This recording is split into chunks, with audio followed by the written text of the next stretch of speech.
U drevnoj prošlosti ljudi su gradili veliku kulu kada im je Bog pomiješao jezike tako da nisu mogli razgovarati jedni s drugima.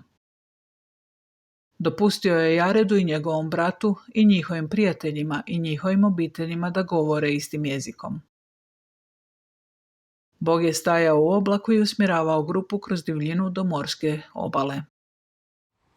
Ove obitelji su provele sljedeće 4 godine živeći na plaži. Nakon 4 godine na plaži, Gospodin je došao i satro brata Jaredova, jer se nije molio dovoljno često. Tada se on pomolio, a Bog je cijelu skupinu uputio da grade brodove.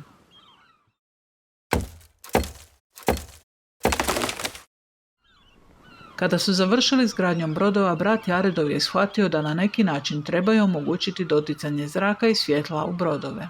Bog mu je rekao kako riješiti problem zraka, ali od njega zatražio da osmisli kako riješiti problem sa svjetlom. Tako je brat Jaredov pripremio 16 kamenčića i zamolio Boga da ih dotakne kako bi mogli svjetliti u mraku.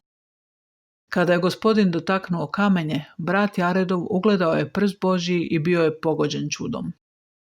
Zbog velike vjere brata Jaredova nije ga se moglo držati iza vela.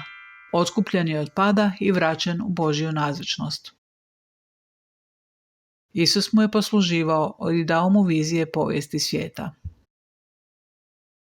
Brat Jaredov zapisao je te stvari u istom zapisu koji je kasnije došao u posjed kralja Mosije. Moron je zatim završio ovaj dio svetih pisama poručivši Josephu Smithu da će zlatne ploče s kojih će nastati Mormonova knjiga biti prikazane trojici svjedoka koji će svjedočiti svijetu o onom što su vidjeli.